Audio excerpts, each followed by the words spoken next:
of National Conference of our 6th Law Festival on the theme Social and Welfare Laws, Emerging Challenges and Solutions. For our second technical session, we are honored with the gracious presence of Professor Dr. Rakesh Kumar Sir as Session Chair and Professor Dr. Vandana Singh as Co-Session Chair. We are privileged to have you with us as part of second technical session. I would also like to welcome Dr. Ggsipu Sir, Director General CPJ College, and Dr. Shweta Gupta Ma'am, Dean School of Law, CPJ College. On behalf of CPJ College, I would also like to welcome all the academicians, research scholars, and students from various universities pan-India who have joined for us 6th National Law Festival. We once again welcome you all wholeheartedly. We are bestowed with the presence of Professor Dr. Rakesh Kumar Sir as our session chair for this technical session. He is Professor, University School of Law and Legal Studies, Guru Gobind Singh Indraprastha University. Sir is a law academician with over 18 years of extensive expertise in academic affairs and legal research. He has taught subjects like constitutional law, income tax, election law, and administrative law. He specialized in constitutional law and taxation laws. Sir has written various research publications, papers, and books. He has attended more than 20 conferences and organized more than 8 national conferences. It is our privilege to have you here with us, sir. We are also honored with the presence of Dr. Vandana Singh Ma'am as co-session chair for this technical session. Ma'am is an associate professor, University School of Law and Legal Studies, Guru Gobind Singh Indraprastha University. Ma'am has done her graduation, post-graduation and PhD from Delhi University. In her career, spreading across more than 16 years, she has written several books and presented dozens of research papers. She has organized various national and international conferences. She has also been awarded for legal awareness for Delhi Legal Service Authorities. Her specialization is in the area of intellectual property law, alternate dispute resolution, and international economic law. It is our privilege to have you here with us, ma'am. Now I request our mentor, Dr. Ggsipu Sir, to kindly come forward and felicitate Professor Dr. Rakesh Kumar Sir.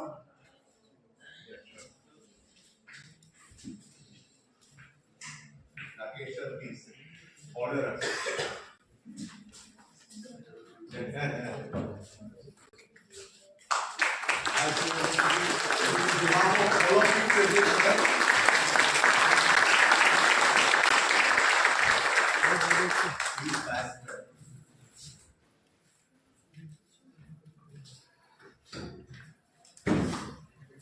May I request sir to kindly felicitate Dr. Vandana Singh ma'am.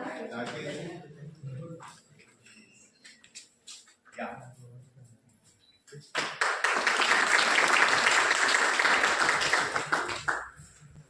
Thank you, sir. May I now request sir to kindly felicitate Dr. Vandana Singh ma'am with a token of gratitude from CPJ fraternity.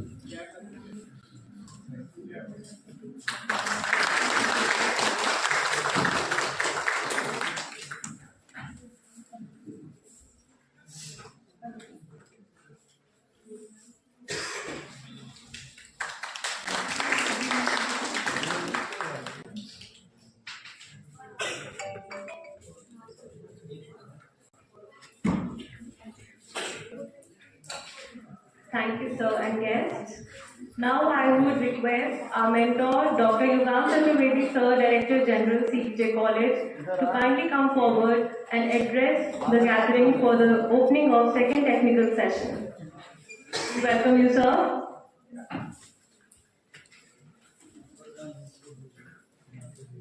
Yeah, hi, a very good afternoon. And I'm sure that all of you have had your lunch. Raise your hands who had your lunch. Why some of you haven't had your lunch still? Have you come straight from the moot courts or anything like that? Anyway. Very frankly speaking, I did speak in the morning in the inaugural session, and at that time the complete auditorium was jam-packed. We had a lot of students who were standing outside, there was no place. at all, but because most of the students are already, when the participants are already tied up in the moot courts going on simultaneously, in the debate competition going on simultaneously in other rooms and other chambers of the college. So we have the ones who have to present the papers here. Most of you who are already here, and I wish you the best that you come out with your best. And no two doubts, we have, when you really look at it, somebody who is able to be judging that who's going to be the best presenter, whose paper was the best paper in the technical session 2. And we'll be giving in the valedictory ceremony immediately after this, we'll be giving 3 awards. One would be Best Paper Award for Technical Session 1, Best Paper Award for Technical Session 2, and of course the Best Presenter Award. So these 3 awards will be given, and of course the first technical session has since already commenced, but and already concluded. In fact, we have the second one which will start just now, and we have now nobody lesser than Dr. Rakesh Kumar and Dr. Vandana Singh, both of whom I am extremely close to, and I know their legal caliber as an academicians, so I know that they will be able to judge you guys so well that you will be speaking out your views or any questions that will be pouring out from them to have their counter views on this.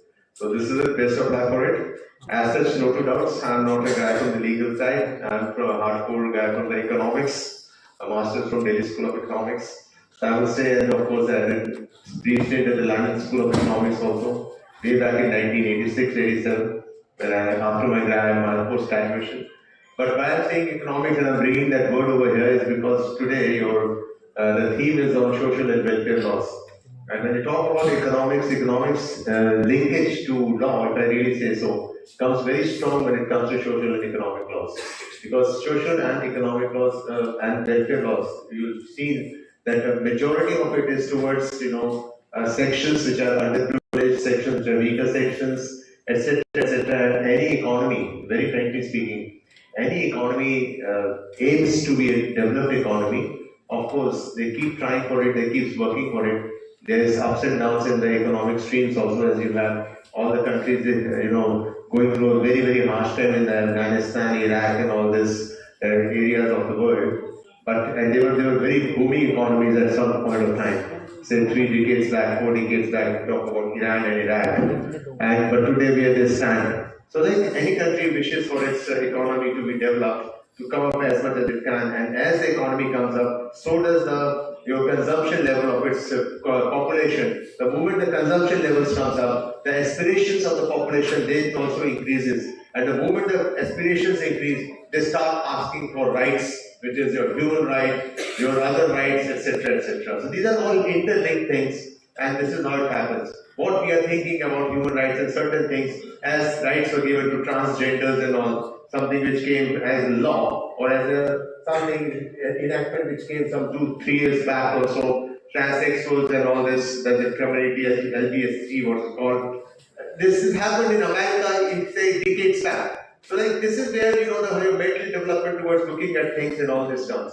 So you all are there, you already started it, you will be coming out with your papers today, and Dr. Rakesh and Dr. Vandana will be judging it. My best of luck to you all of you, that you come out with the best presentation, best thought process, and of course the best content.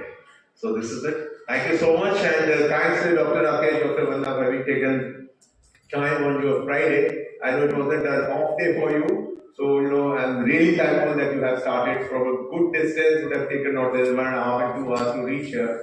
Thank you so much, and thanks everybody here. Thanks.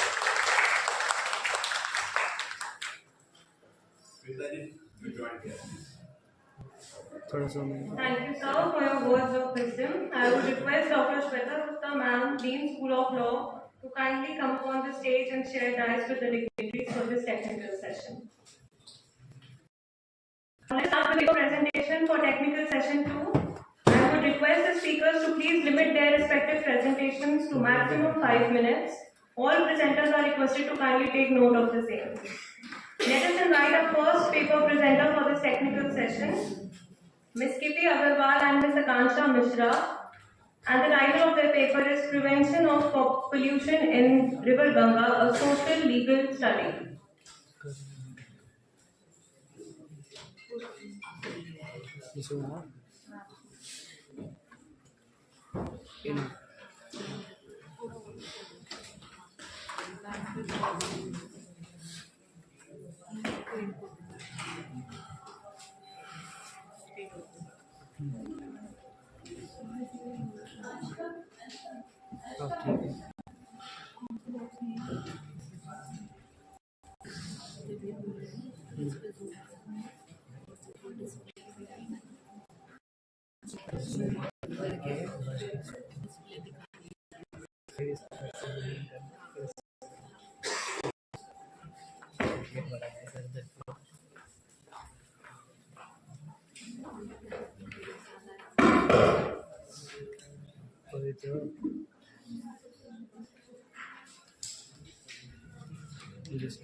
Good afternoon, judges, respected teachers, and my valued competitors. My name is Akanksha Mishra, and today I am here to present our paper on pollution caused by microplastics in the river Ganga.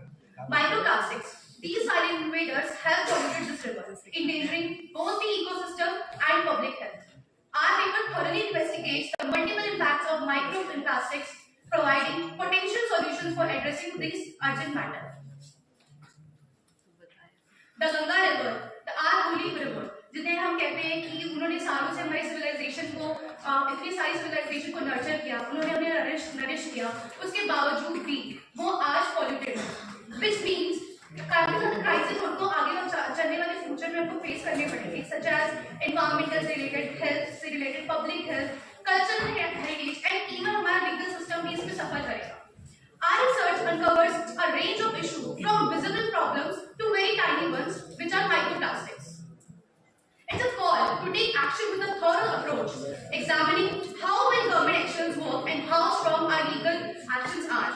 We focus obvious shortcomings in our policies and legal reviews, such as हमने कई सारे enactments किए हैं, कई सारे हमने acts launch किए, पर कहीं ना कहीं उनमें कोई ना कोई shortcomings रह जाती हैं.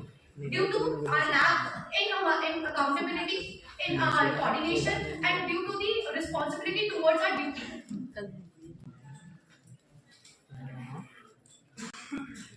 Now, focusing on this alarming issue, this paper reveals the urgent need for strong, endorsed, and sustainable management.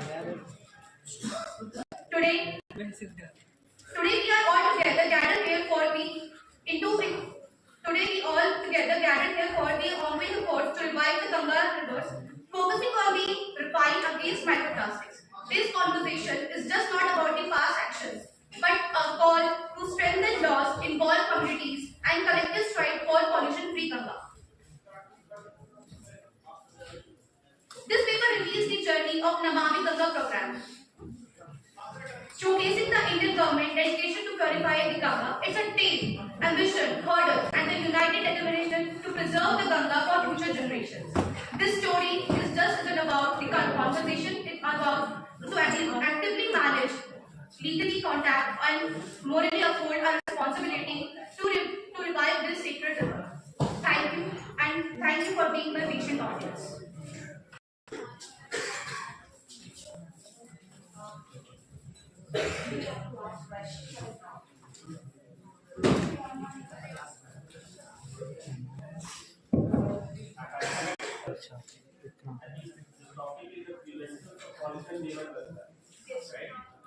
Prevention, it's about microplastics which are involved in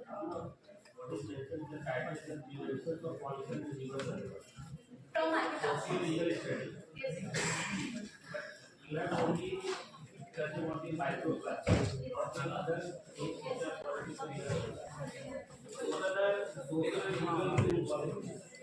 So basically, my focus was on the micro level to address the micro level issues in our research paper.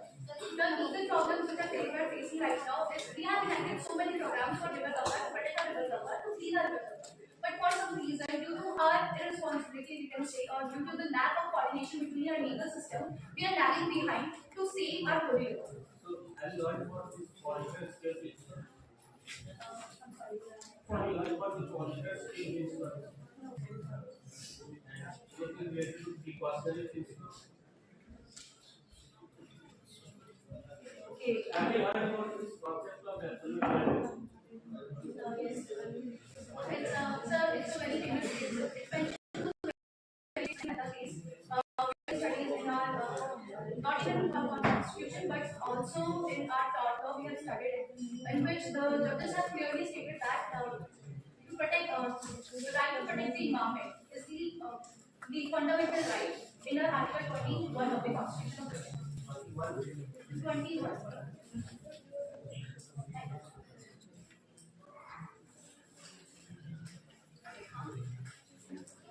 Thank you, Akansha, for sharing your research with us on River Ganga. Mr. Puneet Jain and Mr. Ramendra Singh, and title of their paper is Law Relating to Data Privacy of an Accused, a Comparative Study of US and UK.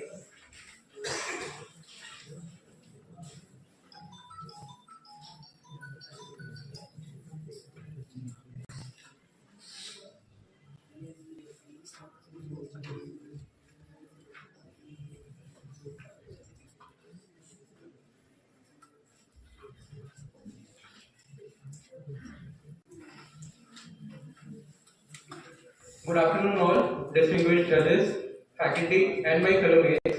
I am Vandana Singh from 4th year of B.A.Ll.B program, here to present you all, in front of you all, my research paper titled Law Relating to Data Privacy of Accused Persons, a comparative analysis of the laws governed by the US and the UK.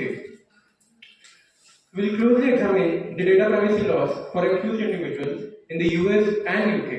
Our paper signifies lack of specific guidelines to protect the privacy of those accused, especially as the digital technology evolves. And let's not forget the power of OpenAI. The paper emphasizes the need for a careful balance between safeguarding personal privacy and providing judicial goals. It calls for the new laws that reflect the realities of our digital world. We'll explore privacy's journey from ancient times to modern data protection laws in the US and the UK, or let's say European Union. My research planning was based with the comparison between US, UK and India's right to privacy laws. Let's not forget case Swami judgment, the two major bills that were produced in India, that are DNA regulation bills and data protection bills. Which were to store the data, to use the data, and to protect the data of the accused persons. In this paper, we explored about the data protection and privacy in the European Union. We focused on the European Court of Human Rights and the fundamental principles of the GDPR. Exploring data protection and privacy in the European Union, this paper, or our paper, focused on how the European Court of Human Rights and the principles of GDPR shape this landscape, because these accused persons are more vulnerable for the data privacy and the misuse of the data. Thank you all. With this, I conclude my presentation, and thanks for being the patient. Smith, I have some questions. Can you tell me, you have done the comparative analysis of US and UK. So, in India, did you calculate these laws with Indian laws? We tried to relate these laws with Indian laws, and in comparison, we found out that the laws in India are more stricter, are more resilient, and we presume many things which are prone to accused persons that shouldn't be outsourced or that shouldn't be stored. Can you tell me some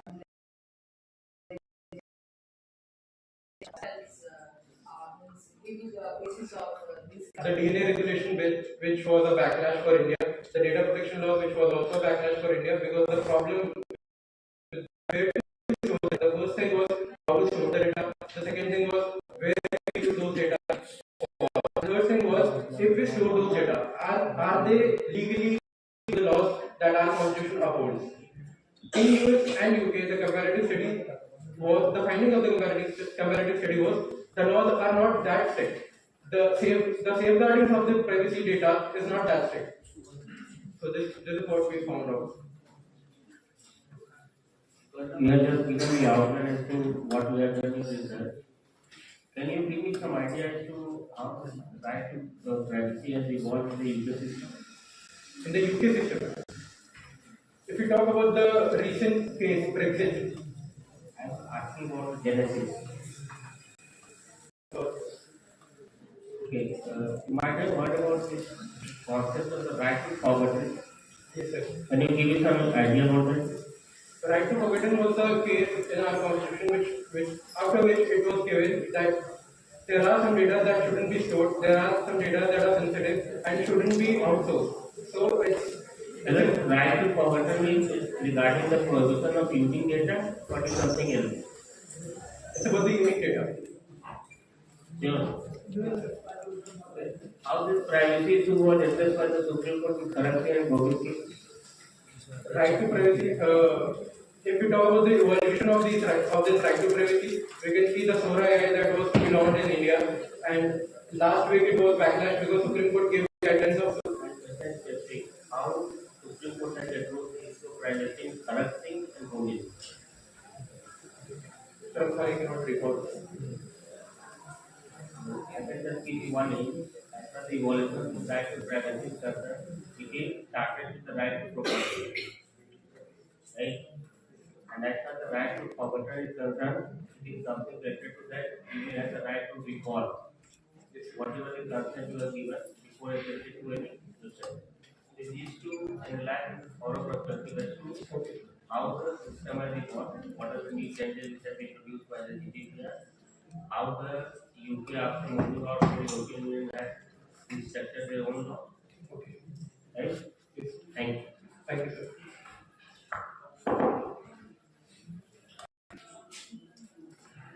Thank you, sir, for sharing your research work with us.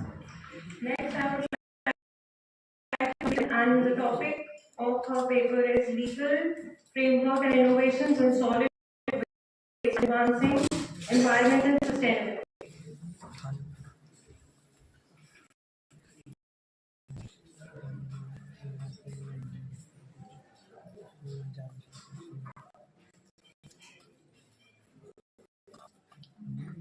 Good afternoon, everyone. I am Sushil Sharan from University.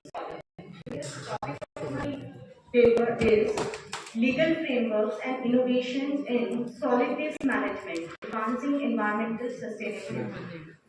As there was a limited population and a lot of space accessible for the waste absorption in the past, disposing of human and other waste did not present a major issue. However, because of the diverse and growing waste streams brought about by overpopulation and rapid economic growth, managing solid waste has become a top priority for many urban local bodies and municipal authorities in charge of public health and sanitation supervision. As improper solid waste disposal can lead to serious issues with the environment, human health, and aesthetics. The situation in developing nations has become more complicated and demanding due to a lack of clear legal framework, inadequate enforcement, inadequate infrastructure, finance, work duties, functions of the authorities. This study examines the various legal frameworks and profiles that are now available in India for the garbage management. This study focuses on the inadequacies of 2016 solid waste management guidelines and sheds light on their rational and potential consequences. India's solid waste management system encompasses the whole waste life cycle from the trash creation and the collection to resource recovery, recycling, transportation, processing and disposal. Currently, the nation generates 62 million tons of garbage yearly, of which 5.6 million tons are plastic waste, 0.17 million tons are biological waste, 7.90 million tons are rubbish each year. Net tons are waste. Merely 75 to 80% of municipal garbage is collected, and only 22 to 28% of that material is treated and processed. As the nation works to become an industrialized nation, the amount of solid waste generated is expected to rise dramatically. Even though the nature of the urban garbage is changing due to the increased use of plastic in packaging, the Indian solid waste is still less than the affluent nation, still consists mostly of the inert material and significant amount of biological matter. Rules, legislations, legal provisions regarding the waste management in India. One of the fundamental duties assigned by the appropriate urban local bodies to maintain a clean urban environment in India is the management of solid waste. However, it is one of the worst services in the basket, with limited population coverage, ineffective, antiquated, unscientific mechanisms in use, marginalization of improvisers. The major legal landmarks in the legal landmarks in the history of waste management in India are like Indian Penal Code 1860, Criminal Procedural Code 1973, the Water Prevention and Control of Population Cess Act 1977, Hazardous Waste Management and Handling Rules 1989, Biomedical Waste Management and Handling Rules 1998, and Municipal Solid Waste Management and Handling Rules 2000. There were few rules were made in 2016 regarding this solid waste management.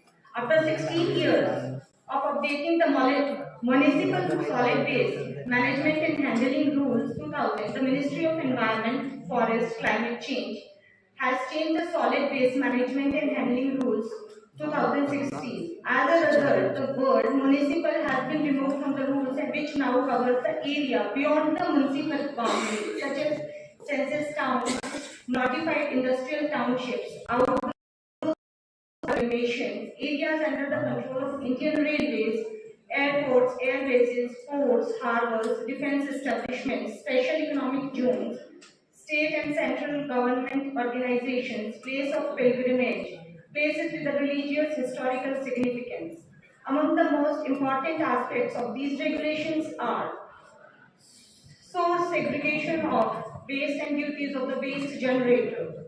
The primary goal of Solid Waste Management's regulation of 2016 is to channel waste into wealth via recovery, use, reuse, recycling. This involves the source segregation of trash before delivering waste to the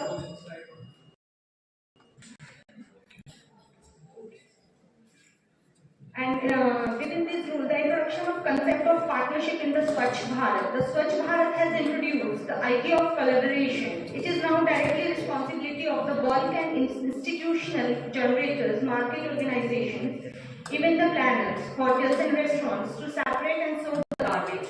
They work together with the municipal authorities to handle this process. Collection the package of sanitary items, diaper and fabric makers, brand owners must include a bag or wrapper for disposing each diaper or the sanitary waste. Collect bag scheme for packaging waste. All the brand owners who promote or sell their goods in the non-biodegradable packaging material are required by law to set a system for collecting and packaging the trash that results from their manufacturing. User fee. Nation and local governments all through India to choose a user fee for lifting or failing to segregate generator will be required to pay a user charge and a small fine to the waste collector. Additionally, the restrictions prohibit burning, dumping away the solid waste produced on the public property, including streets, open areas outside the generator boundaries, drains, bodies of water. Promotion of the waste to energy. The Ministry of Power is responsible for setting the tariff or prices for the power produced from the waste to energy facilities based on the solid waste and ensuring the distribution companies are required to buy the power produced from these waste energy plants. The Ministry of New Renewable